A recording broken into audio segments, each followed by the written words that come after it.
할렐루야. 또 우리 하나님 말씀 보겠습니다. 시편 126편의 말씀입니다. 시편 126편입니다.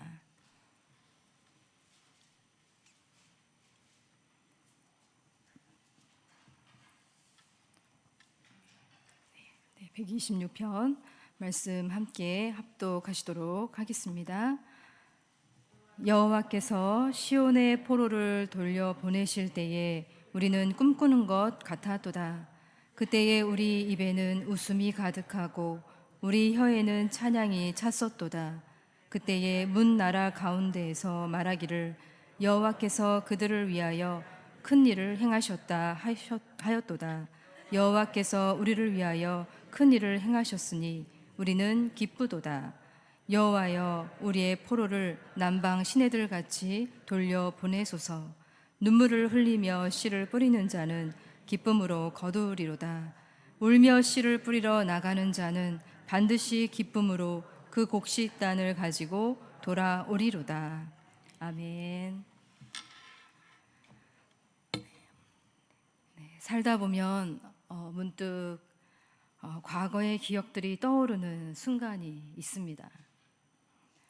정말 앞날이 너무 막막했는데 길이 열렸을 때, 그리고 도무지 해결이 안 될 것 같은 그 모든 상황에서 갑자기 일이 순조롭게 풀렸을 때, 여러분들에게도 그러한 순간들이 있으셨지요?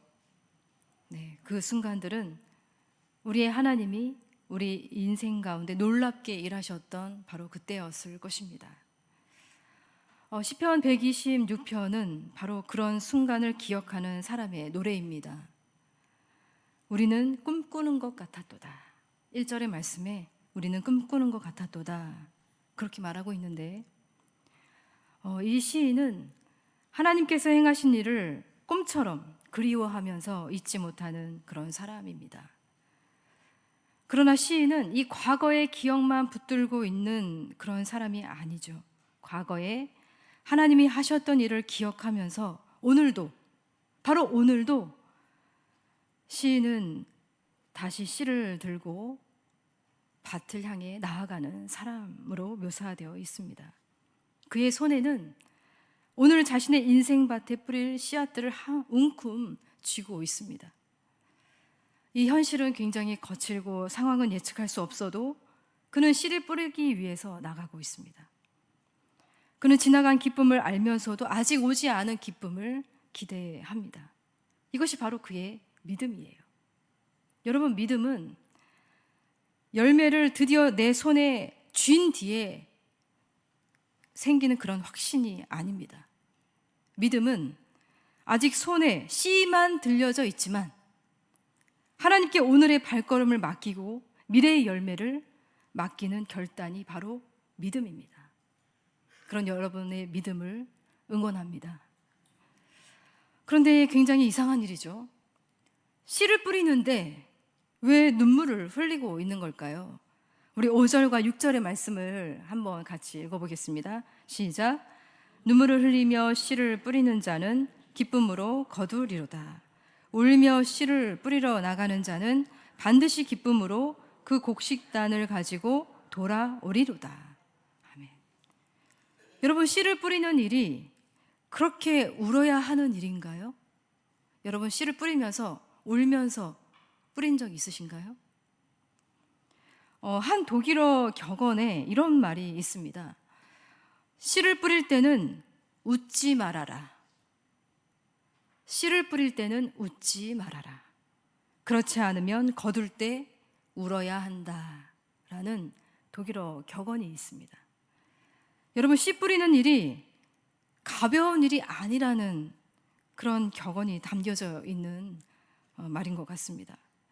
미래를 얻고 싶다면 현재 하고 있는 일을 가볍게 다루지 말라는 그런 의미이겠죠. 열매를 원한다면 아무리 힘겨워도 지금 씨 뿌리는 일을 멈추지 말라는 뜻이기도 합니다. 지금 손에 쥔 것을 땅에 뿌리는 일, 그리고 당장 보이는 결과가 없어도 이 고단한 시간을 견디는 일, 내가 통제할 수 없는 내 일을 하나님께 맡기는 일, 이 모든 일에 사실 눈물의 수고가 있습니다. 그 눈물은 순종의 무게에서 나오는 눈물일 것입니다. 뿌리는 자만이 아는 고통이 있어요. 뿌리는 자만이 아는 수고로움이 있습니다. 그 모든 것을 다른 사람은 몰라도 하나님은 아십니다. 그럼에도 그 씨들을 하나님이 자라게 하실 거라는 믿음이 있기 때문에 그러기에 울면서도 뿌리는 거예요. 흔들리면서도 뿌립니다. 답을 다 알지 못해도 뿌립니다. 오늘도 뿌리는 거예요.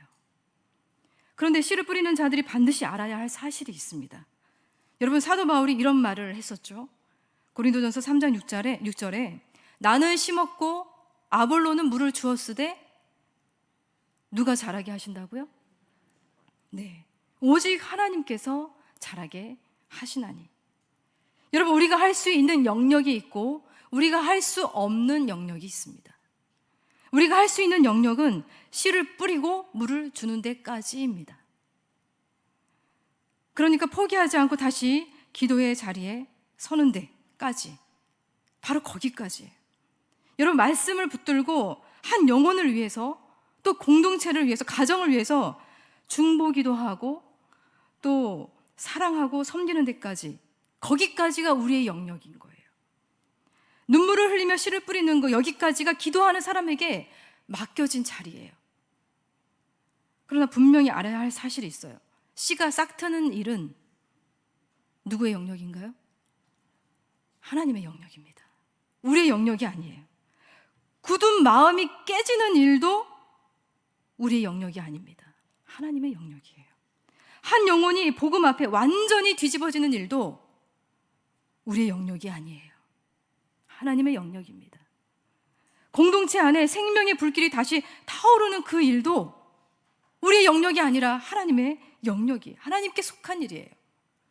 여러분, 우리는 심을 수는 있어도 자라게 할 수 없습니다. 우리는 물을 줄 수는 있어도 생명을 틔울 수는 없어요. 우리는 기도할 수는 있어도 회개를 일으킬 수는 없습니다. 우리에게 속한 영역이 있고 하나님께 속한 영역이 있습니다. 다만 기도자는 자기 자리를, 기도하는 그 삶의 자리를 비워서도 안 되지만 하나님 자리까지 올라가서도 안 됩니다. 기도로 내가 다 살려줄 수 있다, 살려낼 수 있다, 그렇게 못합니다. 생명을 살리는 일은 하나님 영역이에요. 그저 내게 맡겨진 자리에서 끝까지 순종하고 내 손을 넘어서는 그 자리에서는 철저히 하나님을 의지하는 것이 오늘 우리가 있어야 할 자리이고 중보 기도자의 자리입니다. 그런 의미에서 이 시편 126편의 시인은 그 영역을 아주 분명하게 아는 사람인 것처럼 보입니다. 이 시편을 자세히 읽어보면 여호와께서 자주 그렇게 반복을 하고 있죠. 1절의 말씀을 보시면 여호와께서 시온의 운명을 돌이키실 때에, 2절을 보시면 중반에 여호와께서 그들을 위하여 큰 일을 행하셨다. 3절을 보십시오. 여호와께서 우리를 위하여 큰 일을 행하셨다. 그리고 마침내 4절에 보시면 여호와여라고 기도하고 있습니다. 여러분, 사람이 무엇을 할 수 있는지, 해내었는지 말하고 있지 않습니다. 처음에도 여호와, 중간에도 여호와, 마지막에도 여호와여입니다. 이 시편 기자는 알고 있어요. 회복의 시작도 하나님이시고 회복의 완성도 하나님이시고 하나님이 하시는 일이 결정적인 것임을 그는 알고 있고 믿고 있습니다. 하나님만이 모든 것을 하실 수 있다는 그 믿음을 가지고 있어요. 하나님께 모든 게 달려있다. 바로 그 믿음을 가지고 오늘도 씨를 뿌리는 자가 바로 시편 126편의 기자입니다. 자기 밭의 형편을 알면서도 자기보다 크신 하나님을 더 분명하게 보고 있어요. 그래서 1절에 이 말씀이 중요한 겁니다. 우리 1절을 다시 한번 읽어보겠습니다. 시작. 여호와께서 시온의 포로를 돌려보내실 때에 우리는 꿈꾸는 것 같았도다. 아멘. 여러분, 이 시편의 공동체는 한 번도 회복을 보지 못한 채 막연히 미래를 상상하는 그런 공동체가 아니라 과거의 시온의 운명을 하나님께서 돌이키신 것을 경험하고 기억하는 공동체입니다. 여러분, 하나님의 백성은 기억 위에 서서 기대합니다. 한번 저를 따라해 보실까요? 기억 위에 서서 기대합니다. 여러분들이 그렇게 되기를 축복합니다. 여러분, 과거의 은혜를 기억하지 못하면 현재의 기도도 힘을 잃어버립니다. 그러나 하나님께서 전에 행하시던 일을 기억하면 지금 당장 희망이 없어 보여도 다시 기도할 수 있는 힘이 생깁니다. 시편 이 126편의 흐름을 보면 1절과 2절에 과거의 기억이 담겨져 있고요, 3절과 4절에는 오늘의 고백과 간구가 있고 5절과 6절은 앞날을 향한 기대가 담겨져 있습니다. 이 과거와 현재와 미래가 이렇게 연결되어 있어요. 이 시편은 기억이 없이 기대하지 않고 있고 기대 없이 기억에 머물지도 않습니다. 여러분, 과거의 찬란한 기억이 오늘의 간절한 기도를 낳고 있고 그 기도가 다시 기대로 나아가고 있는 거예요. 그래서 2절이에요. 우리 2절도 함께 읽어보겠습니다. 시작. 그때에 우리 입에는 웃음이 가득하고 우리 혀에는 찬양이 찼었도다. 그때에 문 나라 가운데에서 말하기를 여호와께서 그들을 위하여 큰 일을 행하셨다 하였도다. 아멘. 여러분, 하나님이 행하시는 위대한 일을 보게 되면 우리 마음에 웃음과 기쁨이 가득하겠죠, 그죠? 그런데 우리만 기쁜 게 아니에요. 여기 보십시오. 문 나라 사람들 가운데서, 그러니까 문 나라 백성, 모든 세상이 함께 기뻐서 이렇게 외치게 된다는 거예요. 여호와께서 그들을 위하여 큰 일을 행하셨다. 하나님께 영광을 돌리고 있습니다. 여러분, 이러한 일들이 우리에게도 일어나기를 소망합니다. 우리에게 하나님이 행하신 일들을 보고 내 주변에 있는 많은 사람들이 하나님께 영광 돌릴 수 있기를 축복합니다. 사람의 능력으로 설명할 수 없는 그 생명의 역사를 하나님이 일으켜 주시기를 소망합니다. 한 영혼이 돌아오고 다친 마음이 열리고 이 공동체에 다시 순종의 길이 열리고 기도의 불이 살아나서 하나님의 자녀답게 살아가는 것, 바로 이것이 이 시편 116편의 그 시편 기자가 바라는 회복이기도 하고 우리가 원하는 회복이기도 합니다. 이 회복은 인간의 노력으로 되는 것이 아니라 하나님이 시온의 운명을 돌이키셨듯 그분이 다시 행하실 때만 찾아올 수 있는 일이라는 거예요. 그래서 4절의 기도가 이렇게 터져 나오는 거예요. 우리 4절도 함께 읽어보겠습니다. 시작. 여호와여 우리의 포로를 남방 시내들 같이 돌려보내소서. 아멘. 여기 이 남방 시내들을 이제 개역 한글판에서는 네겝 시내라고 이렇게 표기가 되어 있는데요, 바로 이 남방 시내들은 이스라엘 남쪽의 아주 건조한 이 광야 지대를 일컫고 있습니다. 이 지대는 비가 많이 오지 않는 그런 지대라고 합니다. 그러나 우기가 되면 갑작스러운 이 홍수성 물결이 생기는 그런 곳이기도 하는데, 이 구절의 말씀은 단순히 지금의 상태를 조금 나아지게 해주세요라는 그런 간구가 아니라 이 말라붙은 이 골짜기에 갑자기 물길이 터지듯이 이 메마른 현실을 하나님께서 단번에 뒤집어 달라는 간구예요. 뒤집어 주시옵소서. 이 모든 상황을 다 뒤집어 주시옵소서. 여러분, 이 시편 기자가 왜 이러한 기도를 드리고 있을까요? 그들은 이미 회복의 역사를 경험했긴 했지만 아직 온전한 회복을 맛보지는 못한 상태에 있어요. 은혜를 경험했었지만 지금도 그 은혜가 너무나도 필요한 상태이기 때문에 그래요. 치료를 경험했지만 지금도 그 치유가 너무나도 필요했기 때문에 이렇게 기도하는 거예요. 하나님께서 큰 일을 행하신 기억이 있지만 지금도 여전히 메마른 삶의 골짜기들이 우리 앞에 놓여져 있다면 우리 또한 이 기도를 하나님 앞에 드려야 마땅할 것입니다. 남방 시내들 같이 우리를 돌려보내소서. 물길이 터지게 하여 주옵소서. 우리가 기도하는 우리의 중보기도 대상자들이 그렇게 되기를 소망합니다. 우리 교회도 마찬가지예요. 겉으로는 좀 예배가 잘 드려지고 있고 사역이 잘 돌아가고 있는 것처럼 보이지만 정작 안으로 깊이 들어가다 보면 이 남방 시내들처럼 아직 물길이 나지 않은 자리들이 많이 있습니다. 아직 굳은 마음이 있고 아직 복음을 충분히 받아들이지 못하는 마음들이 있고요. 아직 기도의 수고가 더 필요한 영역이 있습니다. 그래서 기도자는 이 과거의 기억을 붙들고 현재 현실 속으로 기도의 씨앗을 가지고 들어가는 사람이에요. 우리는 그렇게 기도해야 돼요. 이 마른 골짜기에 물길이 열리듯이 하나님, 우리의 이 메마른 현실도, 이 모든 영적인 현실도 뒤집어 주시옵소서. 하나님이 우리 가운데 일하여 주시옵소서. 이 상황만 보고 체념하는 것이 아니라 기도의 그 씨를 눈물을 흘리며 뿌리는 것입니다. 마태복음 13장에 보시면 이 알곡과 가라지의 비유 이야기가 있습니다. 여러분들이 아주 잘 아는 이야기시죠. 밭의 주인이 좋은 씨를 뿌렸는데 밤중에, 모두가 잠든 밤중에 원수가 가라지를 뿌렸습니다.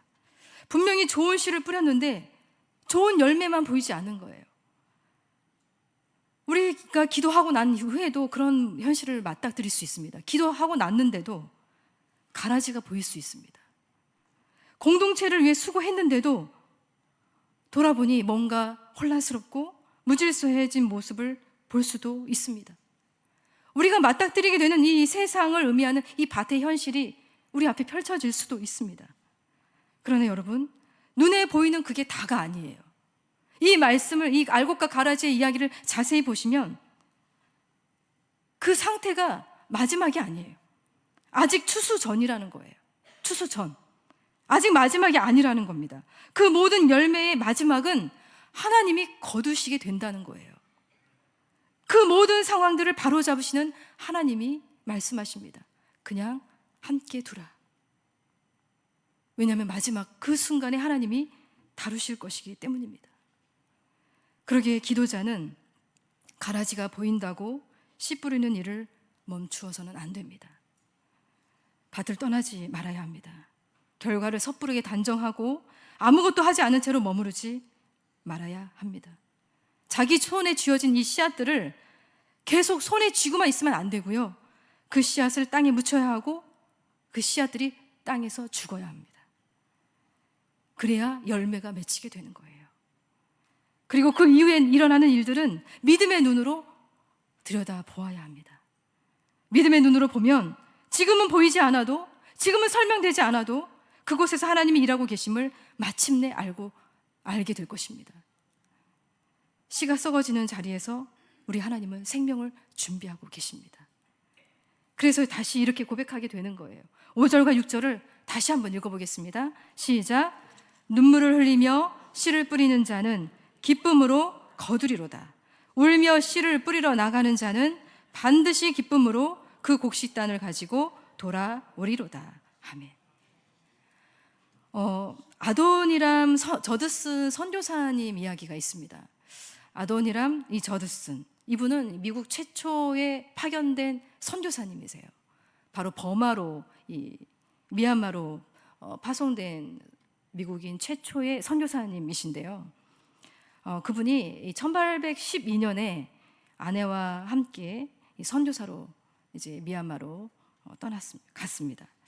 그런데 이제 이 미얀마에서 수년 동안 이제 언어를 배우면서 복음을 전했습니다. 그런데 거의 열매를 맺지 못했습니다. 아주 오랜 시간 동안 아무리 전도를 해도 열매를 맺지 못하게 되는 거예요. 그리고 이 1824년에 영국과 이 버마 전쟁 때 17개월 동안이나 투옥이 되어서 모진 고문과 이 고난을 겪게 되었습니다. 그 사이에 아내와 자녀를 잃어버리고 말았습니다. 굉장히 비극적인 삶을 사셨는데요. 그럼에도 불구하고 이 저더슨 선교사님이 1834년에, 그러니까 이 미얀마에 오신 지 한 22년 만에 이 버마어로 되어 있는 이 성경을 번역을 하시게 되셨어요. 그래서 그 성경 번역으로 완성하고 그분의 인생이 이제 마감이 되었는데, 그분의 이 성경으로 인해서 이 버마 땅에 놀라운 복음의 그 역사들이 일어나게 되었고 그분이 하신 일이 하나의 씨앗이 된 거예요. 그리고 우리 교회에 여러분 아시다시피 이 미얀마 선교를 위해서 헌신하는 김수학 선교사님 후원하고 있죠. 이 김수학 선교사님이 계시는 곳이 이 미얀마 땅에서 복음률이 0%인 지역이었습니다. 이 해발 1500m 고지에서 살고 있는 이 퍼워족이 있는데요. 이 퍼워족은 예수 믿는 사람이 한 명도 없는 거예요. 그런데 이 코로나 시기에 미얀마에 있던 선교사님들이 거의 다 그 지역을 떠나게 되었고 아무도 남지 않았는데 김수학 선교사님만 떠나지 않고 그 자리에 남아 계셨어요. 그리고 계속해서 복음을 전하셨어요. 그리고 어떻게 됐는지 아십니까? 여러분들이 열심히 기도하시는 그 시간 동안에 벌써 예배당이 지어졌고요, 교육관이 세워졌고요, 거기에 많은 아이들이 모여서 함께 하나님을 찬양하고 예배하고 있습니다. 하나님께 영광 돌립니다. 이 놀라운 그 선교 보도를 저에게 가끔씩 이렇게 보내주시는데 너무 감격스럽더라고요. 그 아도니람 저드슨 선교사님의 그 헌신적인 삶으로 인해서 그분이 멈추었다면 이 버마 성경은 완성되지 못했을 것입니다. 씨앗이 심겨져서 죽어서 놀라운 열매를 지금도 맺고 있음을 보게 됩니다. 여러분, 우리는 하나님이 하시는 일들을 보통 빨리 확인하려고 하는 경향이 있어요. 그죠? 내가 기도하면 좀 문이 열려져야 마음이 놓이고 기도의 씨앗을 심었으면 싹이 보여야 좀 안심이 되는데, 그러나 하나님은 뿌려진 씨의 열매를 우리가 보게 하시기 전에 씨를 뿌리는 우리를 먼저 다루시는 것 같습니다. 우리로 하여금 더 기다리게 하시고 낮추게 하시고 하나님만 의지하게 하시고 결과보다는 하나님 자신을 바라보게 하시는 것 같습니다. 여기 이 126편의 기도자도 단순히 이 수확을 기다리는 사람이라고 하기보다는 그 기다림 속에서 하나님을 배우는 사람인 것처럼 보여집니다. 씨를 뿌리는 동안 하나님은 밥만 일구시는 것이 아니라 이 씨 뿌리는 사람, 기도자를 다루시는 분이심을 보여주고 있습니다. 그래서 우리 손에 열매만이 아니라 우리 한 사람 한 사람이, 기도자 한 사람 한 사람이 하나님을 더 깊이 아는 사람으로 하나님은 만들기를 원하신다는 거예요. 요한복음 12장 24절에 이런 말씀이 있습니다. 한 알의 밀이 땅에 떨어져 죽지 아니하면 한 알 그대로 있고 죽으면 많은 열매를 맺느니라. 여러분, 이 말씀에는 하나님 나라의 방식을 알려주고 있는 말씀이에요. 씨를 뿌리는 자인 우리는 그냥 열매만 기다리는 사람이 아니라는 거예요. 우리가 죽어야 합니다. 하나님은 열매를 준비하시는 동안 먼저 우리를 다루신다고 그랬잖아요. 우리의 이기심이 죽어야 되고 우리의 조급함이 죽어야 되고 우리의 자아가 죽어야 합니다. 예수와 함께 죽고 예수와 함께 새 생명으로 피어나는 자리로 하나님 우리를 인도하기를 원하십니다. 예수님이 먼저 그런 길을 걸으셨잖아요. 십자가는 끝처럼 보였지만 바로 그 죽음을 통해서 많은 생명의 열매가 나타났습니다. 그래서 이 씨 뿌리는 일은 그저 하루하루 견디는 일이 아니라 십자가와 부활의 질서 안에서 하나님께 우리 자신을 내어 맡기는 시간이라는 것입니다. 여러분, 이 시편 126편의 기도자, 그는 단지 과거만 바라보는 사람이 아니고 막연히 미래를 꿈꾸는 사람도 아니에요. 그는 기억과 기대 사이에서 오늘을 살아가는 사람, 오늘도 씨를 뿌리는 사람이라는 것을 기억하시길 바랍니다. 하나님께서 전에 시므온의 운명을 돌이키셨다는 기억이 있기 때문에 오늘도 씨를 뿌리는 그 사람처럼 우리도 하나님께서 다시 부흥의 길, 생명의 길, 소망의 길을 우리에게 허락하실 거라는 믿음을 가지고 오늘도 이 순례의 길, 기도의 길을 계속해서 걸어가실 수 있기를 축복합니다.